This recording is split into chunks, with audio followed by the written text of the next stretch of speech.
বিক্ষোভে উত্তাল ইন্দোনেশিয়ার রাজধানী জাকার্তা। স্থানীয় সময় শুক্রবার জ্বালানি ও খাদ্যের দাম কমানোর দাবিতে রাজপথে নামেন হাজারো শিক্ষার্থী। এ সময় তারা মিছিল বের করার চেষ্টা করলে আটকে দেয় পুলিশ। একই সঙ্গে প্রেসিডেন্ট প্রাসাদের দিকে যাওয়ার বিভিন্ন সড়কও বন্ধ করে দেয়া হয়। পরিস্থিতি নিয়ন্ত্রণে মোতায়েন করা হয় ৬,০০০-এর বেশি পুলিশ ও সেনা সদস্য। এমন পরিস্থিতির মধ্যেও সরকারের ব্যয়বহুল প্রকল্পের বিরুদ্ধে ক্ষোভ প্রকাশ করতে দেখা যায় বিক্ষোভকারীদের। আমরা মনে করি ইন্দোনেশিয়া দেউলিয়ার দিকে যাচ্ছে। সরকার দেশের অর্থনীতি, রাজনীতি ও সমাজ টিকিয়ে রাখতে পারছে না। সব ক্ষেত্রেই অবস্থা খারাপ হচ্ছে, পরিস্থিতি নিয়ন্ত্রণের বাইরে চলে যাচ্ছে। একই সঙ্গে সরকারি নীতিগুলো কোনো বাস্তব সুফল দিচ্ছে না। এদিকে টানা ১২ দিন ধরে উত্তাল আলবেনিয়ার রাজধানী তিরানার রাজপথ। মার্কিন প্রেসিডেন্ট ডোনাল্ড ট্রাম্পের জামাতা জ্যারেড কুশনারের সঙ্গে সংশ্লিষ্ট একটি বিলাসবহুল রিসোর্ট প্রকল্পের বিরুদ্ধে বিক্ষোভে নামেন হাজারো মানুষ।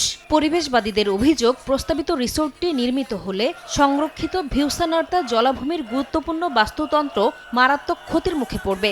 এ সময় অনেকে প্রধানমন্ত্রী এডি রামার পদত্যাগেরও দাবি তোলেন। আমি এই প্রকল্পের বিরুদ্ধে। বিলাসবহুল রিসোর্ট নয়, আলবেনিয়ায় হাসপাতাল ও স্কুলের মতো জরুরি প্রয়োজনগুলো আগে পূরণ করা উচিত, কারণ সাধারণ মানুষের সেটিতে যাওয়ার সামর্থ্যও নেই। ফিলিপিন্সের স্বাধীনতা দিবসে ম্যানিলায় মার্কিন দূতাবাসের সামনে বিক্ষোভ করেছেন শত শত মানুষ।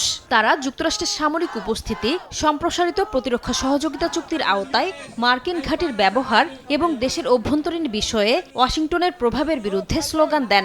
একই সঙ্গে ইরানকে কেন্দ্র করে যুক্তরাষ্ট্র ও ইসরায়েলের সামরিক পদক্ষেপেরও নিন্দা জানান। এদিকে নাইজেরিয়ার গণতন্ত্র দিবসে লাগোস ও আবুজায় বিক্ষোভ হয়েছে। অপহরণ, সন্ত্রাসবাদ ও নিরাপত্তাহীনতার বিরুদ্ধে সরকারের কঠোর পদক্ষেপের দাবি করেছেন বিক্ষোভকারীরা।